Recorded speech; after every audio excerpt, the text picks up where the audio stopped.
नमस्कार, मैं हूं शशि। आइए झारखंड की टॉप 25 प्रमुख खबर जानते हैं। जेएसएससी और जेपीएससी परीक्षा रद्द करने की मांग को लेकर छात्रों का सत्याग्रह शुरू। जेपीएससी की 14वीं सिविल सेवा प्रारंभिक परीक्षा के परिणाम के बाद परीक्षा प्रक्रिया को लेकर उठे विवाद के बीच मोरहाबादी स्थित बापू वाटिका में छात्रों का अनिश्चितकालीन सत्याग्रह शनिवार से शुरू हो गया। मौके पर आंदोलनरत छात्रों ने ब्लैक लिस्टेड एजेंसी से आयोजित जेपीएससी और जेएसएससी की भर्ती परीक्षाओं को रद्द करने और पूरे मामले की सीबीआई जांच कराने की मांग दोहराई। वहीं धरना स्थल को खाली कराने के लिए प्रशासन की ओर से दबाव बनाए जाने की सूचना पर झारखंड लोक क्रांतिकारी मोर्चा केंद्रीय उपाध्यक्ष देवेंद्र नाथ महतो ने आंदोलनरत छात्रों का समर्थन किया। इस अवसर पर उन्होंने कहा है कि ब्लैक लिस्टेड एजेंसी से आयोजित नियमित JPSC, backlog JPSC, JSSC, CGL सहित अन्य विवादित भर्ती परीक्षाओं की जांच सीबीआई से कराई जानी चाहिए। धरना का नेतृत्व कर रहे छात्र प्रतिनिधि राम अवतार महतो ने कहा कि परीक्षा रद्द होने और निष्पक्ष जांच सुनिश्चित होने तक आंदोलन जारी रहेगा। इस दौरान छात्रों ने आरोप लगाया है कि परीक्षा संचालन से जुड़े मामले में जांच का दायरा अब जेएसएससी तक पहुंच चुका है और अब तक परीक्षा एजेंसी और आयोग से जुड़े 8 लोगों को पुलिस हिरासत में भी लिया जा चुका है। झारखंड मौसम, 10 जिलों में 2 दिन भारी बारिश का अलर्ट। झारखंड में रविवार शाम से आगामी 2 दिन तक अच्छी बारिश के आसार हैं। इस बीच आसमान में बादल छाए रहेंगे। मौसम विभाग ने राज्य के 10 जिलों में कहीं कहीं भारी बारिश की चेतावनी भी जारी की है। इसमें रांची, गुमला, खुट्टी, लोहरदगा, हजारीबाग, रामगढ़, बोकारो और आसपास के कुछ जिले शामिल हैं। यह जानकारी रांची के मौसम वैज्ञानिक अभिषेक आनंद ने दी है। शनिवार को राज्य में मौसम साफ रहा। रांची में धूप खिली रही। मौसम के साफ रहने से तापमान में बढ़ोतरी दर्ज की गई। रांची का तापमान पिछले 24 घंटे की तुलना में 3 डिग्री बढ़ गया है। न्यूनतम पारा में 1 डिग्री का उछाल देखा गया।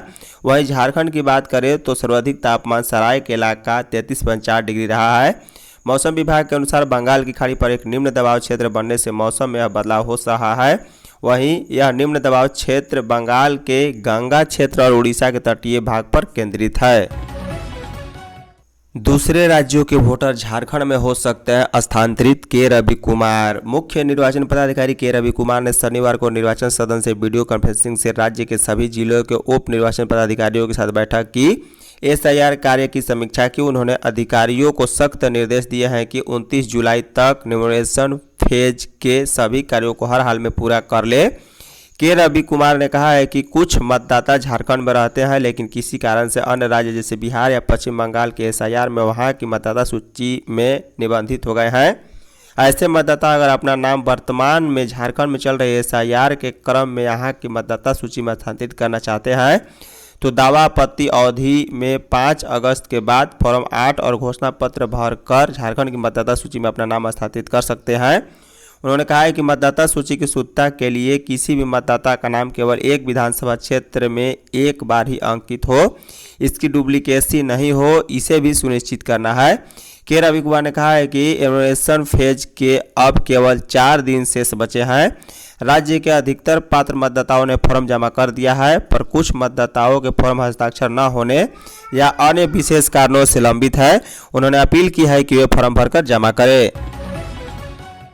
भाजपा ने राज्य के शिक्षा मंत्री का मांगा इस्तीफा। नीट मामले में केंद्रीय शिक्षा मंत्री धर्मेंद्र प्रधान के इस्तीफे के बाद भाजपा ने भी जेपीएससी परीक्षाओं में अनियमितता पर राज्य के शिक्षा मंत्री का इस्तीफा मांगा है। शनिवार को भाजपा प्रदेश कार्यालय में प्रेस वार्ता में पूर्व मुख्यमंत्री रघुवर दास ने कांग्रेस से राज्य सरकार से समर्थन वापस लेने की मांग की। दास ने कहा है कि कांग्रेस, सपा, झामुमो, राजद, आप, वामदल जैसी पार्टियां नीट मामले में आंदोलन का ढोंग कर रही है, लेकिन झारखंड में जेपीएससी, जेएसएससी की परीक्षाओं सहित अन्य गड़बड़ियों पर वह चुप है। झारखंड के छात्र जनता इन सभी दलों से जानना चाहती है कि झारखंड के मामले में कौन जवाब देगा। झारखंड लोक सेवा आयोग में अभी जो भ्रष्टाचार के मामले सामने आए हैं उस पर राहुल गांधी और उनकी कांग्रेस पार्टी की ओर चुप है। वे झारखंड में इन गड़बड़ियों के जिम्मेवारों से इस्तीफा क्यों नहीं मांग रहे हैं। प्रेस वार्ता में प्रदेश मीडिया प्रभारी योगेंद्र प्रताप सिंह व प्रदेश प्रवक्ता अभय सिंह भी मौजूद रहे। बता दें कि दास ने कहा है कि छात्र हित को देखते हुए जिस प्रकार केंद्र सरकार ने नीट यूजी पेपर लीक मामले को गंभीरता से लेते हुए तत्काल सीबीआई जांच के आदेश दिए, 13 आरोपियों की तुरंत गिरफ्तारी हुई, उसी तरह झारखंड सरकार को चाहे वह 14वीं जेपीएससी पीटी का मामला हो या पूर्व की जितनी भी गड़बड़ियां हो, सभी की सीबीआई जांच की अनुशंसा अविलंब करनी चाहिए। अनिश्चितकालीन सत्याग्रह आरंभ। झारखंड लोक सेवा आयोग की 14वीं सिविल सेवा प्रारंभिक परीक्षा और अन्य भर्ती परीक्षाओं में धांधली का आरोप लगाते हुए अभ्यर्थियों ने आंदोलन तेज कर दिया है। शनिवार से छात्रों ने मोराबादी स्थित बापू वाटिका में अनिश्चितकालीन सत्याग्रह शुरू कर दिया। सत्याग्रह के पहले ही दिन पुलिस प्रशासन ने धरना स्थल खाली कराने का प्रयास किया, लेकिन छात्र अपनी मांगों को लेकर अडिग रहे और प्रदर्शन जारी रहा। प्रशासनिक दबाव की सूचना मिलते ही छात्र नेता देवेंद्र नाथ महतो पहुंचे और अभ्यर्थियों के समर्थन में बैठ गए। वहीं सरकार पर निशाना साधते हुए देवेंद्र नाथ महतो ने आरोप लगाया है कि पहले जेएसएससी सीजीएल परीक्षा की एसआईटी जांच पर सवाल उठे थे और अब सीआईडी जांच के सामने आ रहे तथ्य पुरानी जांच की खामियों को उजागर कर रहे हैं। उन्होंने मांग की है कि ब्लैकलिस्ट एजेंसी के माध्यम से कराई गई नियमित जेपीएससी, बैकलॉग जेपीएससी और जेएसएससी सीजीएल समेत सभी संदेहास्पद परीक्षाओं की जांच सीबीआई को सौंपी जाए ताकि दोषियों पर सख्त कार्रवाई हो सके। झारखंड में अब 15 मिनट में पहुंचेगी 108 एम्बुलेंस। स्वास्थ्य मंत्री डॉक्टर इरफान अंसारी ने कहा है कि राज्य सरकार ने 108 एम्बुलेंस सेवा को पूरी तरह सुदृढ़ आधुनिक बनाने का निर्णय लिया है। पुरानी एम्बुलेंस को हटाकर अत्याधुनिक एम्बुलेंस लगाई जाएगी। सरकार का लक्ष्य है कि किसी भी आपात स्थिति में 15 मिनट के भीतर एम्बुलेंस मरीज तक पहुंचे। उन्होंने कहा है कि मुख्यमंत्री हेमंत सोरेन के दूरदर्शी नेतृत्व और जन कल्याणकारी सोच के अनुरूप राज्य की स्वास्थ्य सेवाओं को सुदृढ़ किया जा रहा। मंत्री ने शनिवार को विभागीय अफसरों के साथ एम्बुलेंस की खरीद, संचालन और निविदा प्रक्रिया की विस्तृत समीक्षा की। स्वास्थ्य मंत्री ने कहा है कि पूर्व में खरीदी गई बड़ी एम्बुलेंस कई दुर्गम और ग्रामीण क्षेत्रों तक प्रभावी ढंग से नहीं पहुंच पाती है, जिस कारण कई बार ग्रामीणों को इसका लाभ नहीं मिल पाता। उन्होंने कहा है कि इसके साथ ही स्वास्थ्य विभाग 720 एम्बुलेंस भी खरीदने जा रही है, जिसमें 50 एडवांस लाइफ सपोर्ट और 270 बेसिक लाइफ सपोर्ट और 400 पेशेंट ट्रांसपोर्ट व्हीकल शामिल हैं। रांची स्टेशन पर टीटीई बनकर कर रहे थे वसूली, 4 गिरफ्तार। रेलवे सुरक्षा बल ने शनिवार को रांची रेलवे स्टेशन पर जांच अभियान चलाकर टीटीई बन ठगी करने वाले 4 आरोपियों को गिरफ्तार किया है। सुबह चलाए गए अभियान के दौरान यूटीएस बुकिंग कार्यालय के पास 2 संदिग्ध लोगों को पकड़ा गया। पूछताछ में उनकी पहचान महेश साहनी एवं चंदन कुमार के रूप में हुई। पीड़ित उमर खान ने बताया है कि दोनों आरोपियों ने कन्फर्म रेल टिकट दिलाने का झांसा देकर उससे 2000 रुपये की ठगी की। वह टिकट उपलब्ध कराए बिना वहां से भागने का प्रयास कर रहे थे। दोनों आरोपियों की तलाशी के दौरान ठगी के 2000 रुपये व कई मोबाइल भी बरामद किए गए। लगातार पूछताछ में आरोपियों ने अपने अन्य साथियों के बारे में भी जानकारी दी है। 70 लाख की चोरी में जमशेदपुर के अपराधी समेत 2 गिरफ्तार। मेसरा ओपी पुलिस के कौशल्य कॉम्प्लेक्स में संचालित पीपी ज्वेलर्स से 65 लाख के जेवर व 6000 नकदी चोरी का खुलासा किया है। दुकान से 10 जून की रात हुई चोरी में पुलिस ने अंतर जिला चोर गिरोह के 2 सक्रिय गुर्गों को गिरफ्तार किया। पुलिस के हत्थे चढ़े आरोपियों में शामिल पूर्वी सिंहभूम जिले के सुंदरनगर थाना क्षेत्र के सुंदरनगर हाउस नंबर 172 में रहने वाला अमित सिंह और सीताराम डेरा थाना क्षेत्र के भुइयाडीह रोड नंबर 2 निवासी रजनीश लाल शामिल हैं। उनके पास से 2 मोबाइल फ़ोन मिले हैं। बताया गया है कि अपराधी अमित पूर्वी सिंहभूम जिला प्रशासन की ओर से जिला बद्दर है। वह अभी रिश्तेदारों के घर में छिपकर रह रहा था। झारखंड में 2500 एमटी क्षमता के बनेंगे गोदाम। राज्य सरकार के सहकारिता विभाग अंतर्गत वित्तीय वर्ष 26-27 में सभी जिले में 2500 एमटी क्षमता के गोदाम बनाए जाएंगे। गोदाम निर्माण कार्य सहकारिता के क्षेत्र में केंद्र सरकार द्वारा शुरू विश्व की सबसे बड़ी अनाज भंडारण योजना के तहत किया जाएगा। केंद्रीय सहकारिता मंत्रालय द्वारा राज्य सरकार को कुल 72 बहुउद्देशीय सहकारी समिति में 2500 एमटी क्षमता का गोदाम निर्माण कराए जाने का प्रस्ताव मिला है। इस प्रस्ताव पर शुक्रवार को मुख्य सचिव अविनाश कुमार की अध्यक्षता में हुई 4थी राज्य सहकारी विकास समिति की बैठक में विस्तृत चर्चा हुई। इसके अलावा बैठक में सहकारिता विभाग से जुड़े कई अन्य प्रस्तावों पर भी चर्चा हुई है।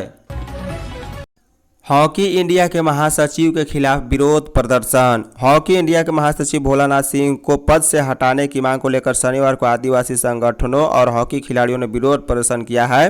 प्रदर्शनकारियों ने जयपाल सिंह मुंडा मैदान से अल्बर्ट एक्का चौक तक पैदल मार्च निकाला और विरोध जताया। आदिवासी संगठनों और खिलाड़ियों ने कहा है कि इस घटना से गहरा आक्रोश है। झारखंड की प्रतिभाशाली हॉकी खिलाड़ियों को उचित सम्मान और प्रतिनिधित्व नहीं मिल रहा। अंशुता लकड़ा राज्य और देश का गौरव है तथा 2 दशक से अधिक समय तक हॉकी में योगदान देने के बावजूद उन्हें अपेक्षित सम्मान नहीं दिया गया। आरोप लगाया है कि हॉकी संघ की गतिविधियों और आदिवासी खिलाड़ियों की उपेक्षा की जा रही है और उन्हें संगठन से बाहर किया जा रहा है। कानून बनाने से सरकार को कोर्ट नहीं रोक सकता। हाई कोर्ट ने स्पष्ट किया है कि झारखंड प्राइवेट यूनिवर्सिटी एक्ट 2024 में संशोधन करने की राज्य सरकार की विधायी शक्ति पर अदालत के अंतरिम आदेश का कोई प्रभाव नहीं पड़ेगा। अदालत ने कहा है कि सामान्यतः न्यायालय किसी विधायिका को कानून बनाने या उसमें संशोधन करने से नहीं रोकता। न्यायालय की भूमिका कानून बनाने के बाद उसकी संवैधानिक वैधता की जांच तक सीमित रहती है। Chief justice MS. सोनक और जस्टिस राजेश शंकर की खंडपीठ ने सरला बिरला विश्वविद्यालय समेत विभिन्न निजी विश्वविद्यालय की ओर से दायर याचिकाओं पर सुनवाई के दौरान यह बात कही। सुनवाई के दौरान राज्य सरकार की ओर से महाधिवक्ता रोहितस्य राय ने अदालत को बताया है कि झारखंड प्राइवेट यूनिवर्सिटी एक्ट 2024 की कई धाराओं में संशोधन प्रस्तावित है। इनमें वे प्रावधान भी शामिल है जिन्हें निजी विश्वविद्यालय में अपने याचिकाओं में चुनौती दी है। उन्होंने कहा कि 28 जनवरी 2025 को हाईकोर्ट द्वारा पारित अंतरिम स्थगन आदेश के कारण संशोधन विधेयक को विधानसभा में लाने को लेकर कुछ आशंकाएं उत्पन्न हो गई थी। श्रावणी मेले में वीआईपी दर्शन पर रोक। मंत्री कला संस्कृति व पर्यटन मंत्री सुदीव्य कुमार सोनू ने कहा है कि 30 जुलाई से राजकीय श्रावणी मेला शुरू हो रहा है। ऐसे में मेले से संबंधित सभी तैयारियां व श्रद्धालुओं की तमाम सुविधाएं 28 तारीख तक हर हाल में दुरुस्त कर ले। उक्त बातें मंत्री ने शनिवार को परिसदन सभागार में आयोजित राजकीय श्रावणी मेला 2026 की तैयारियों की समीक्षा बैठक के दौरान कही। बैठक में देवघर डीसी के अलावा दुमका डीसी भी मौजूद थे। उन्होंने श्रावणी मेले के दौरान श्रद्धालुओं की सुविधा व सुरक्षा को लेकर आउट ऑफ टर्न दर्शन, वीआईपी, वीवीआईपी दर्शन पर पूर्ण रूप से बंद रहने की बात कही। कहा है कि 29 जुलाई को पुनः देवघर व दुमका में उपलब्ध यात्री सुविधाओं की समीक्षा की जाएगी। कहा है कि मेले में आकर श्रद्धालु बाबा बैद्यनाथ की नगरी से मधुर स्मृति लेकर वापस लौटे, यह सभी की जिम्मेदारी व जवाबदेही है। इस दौरान उपायुक्त देवघर सौरभ कुमार भुवानिया व उपायुक्त दुमका अभिजीत सिन्हा ने एक कर विभागवार मेला क्षेत्र के किए जाने वाले विभिन्न कार्यों के अलावा श्रद्धालुओं की सुविधा, सुरक्षा व नई तकनीकों के उपयोग से जुड़ी विभिन्न गतिविधियों को पीपीटी के माध्यम से अवगत कराया है। घूरती रथ यात्रा महोत्सव में श्रद्धा का उमड़ा सैलाब। देवस्यानी एकादशी के पावन अवसर पर जगन्नाथपुर मंदिर न्याय समिति धुरवा द्वारा आयोजित घूरती रथ यात्रा महोत्सव 2026 श्रद्धा, भक्ति और धार्मिक उल्लास के साथ शनिवार को संपन्न हुआ। सुबह से ही मंदिर परिसर में श्रद्धालुओं की भारी भीड़ उमड़ी और पूरे दिन धार्मिक अनुष्ठानों का क्रम चलता रहा। कार्यक्रम की शुरुआत प्रातः 5 बजे सुप्रभातम से हुई। इसके बाद 6 बजे आरती एवं श्री विग्रहों के दर्शन कराए गए। वहीं सुबह 8 बजे अन्न भोग अर्पित किया गया। दोपहर 2:50 पर दर्शन बंद कर भगवान श्री सुदर्शन चक्र, गरुड़ जी, लक्ष्मी नारायण सिंह और श्री बलभद्र स्वामी, माता सुभद्रा एवं भगवान श्री जगन्नाथ को विधि विधान के साथ रथ पर विराजमान किया गया। इसके उपरांत विग्रहों का विशेष श्रृंगार किया गया तथा श्री विष्णु लक्षाटना, स्रोत पाठ, आरती, श्री जगन्नाथ अष्टकम एवं श्रीमद् भागवत गीता के 12 अध्याय का पाठ संपन्न हुआ। संध्या 5 बजे हटिया पुलिस उपाधीक्षक के नेतृत्व में पारंपरिक रीति रिवाजों के साथ घूरती रथ यात्रा प्रारंभ हुई है। प्रधान के इस्तीफे पर झारखंड में एक्शन इमोशन। केंद्रीय शिक्षा मंत्री धर्मेंद्र प्रधान के इस्तीफे के बाद रांची जिला ग्रामीण कांग्रेस कमेटी और रांची महानगर कांग्रेस कमेटी ने शनिवार को मोराबादी स्थित चिल्ड्रेन पार्क में विजय मार्च निकाला है। मार्च चिल्ड्रेन पार्क से निकलकर बापू वाटिका पहुंचा। यहां कांग्रेसियों ने नीट घटनाक्रम में जान गंवाने वाले छात्रों को श्रद्धा सुमन भी अर्पित किए हैं। विधायक सुरेश बैठा ने कहा है कि केंद्र सरकार को छात्रों के सवालों का जवाब देना होगा। केवल इस्तीफा देने से जिम्मेदारी समाप्त नहीं हो जाती। परीक्षा प्रणाली को पारदर्शी बनाना, दोषियों पर कार्रवाई करना और छात्रों का विश्वास बहाल करना सरकार की जिम्मेदारी है। कांग्रेस नेताओं ने कहा है कि यह किसी व्यक्ति विशेष की जीत नहीं बल्कि देश के छात्रों, युवाओं और उनके भविष्य की लड़ाई की जीत है। विजय जुलूस में पूर्व मंत्री बंधु तिर्की, आलोक दुबे, लाल किशोरनाथ सहदेव और एम तौसीफ, रमा खलखो, विनय भी मौजूद थे। रघुबर सरकार में परीक्षा नहीं मिलती थी लाठियां। झारखंड प्रदेश कांग्रेस कमेटी के महासचिव सह मीडिया विभाग के संयोजक लाल किशोरनाथ सहदेव ने पूर्व सीएम रघुवर दास के बयान पर भी पलटवार किया है। उन्होंने कहा है कि केंद्र की भाजपा सरकार की नाकामियों और देश भर में युवाओं के भविष्य के साथ खिलवाड़ से ध्यान भटकाने के लिए भाजपा नेता अनर्गल प्रलाप कर रहे हैं। रघुवर दास के कार्यकाल में जेपीएससी की ओर से एक भी परीक्षा प्रक्रिया पूरी नहीं की गई। उन्होंने कहा है कि रघुवर दास और भाजपा को दूसरों पर उंगली उठाने से पहले अपने शासनकाल को याद करना चाहिए। रघुवर सरकार के कार्यकाल में जेपीएससी और जेएसएससी की क्या स्थिति थी यह पूरा झारखंड जानता है। उस समय अभ्यर्थियों पर लाठियां बरसाई जाती थी और नियुक्ति अदालत के चक्कर काटती रहती थी। धन्यवाद।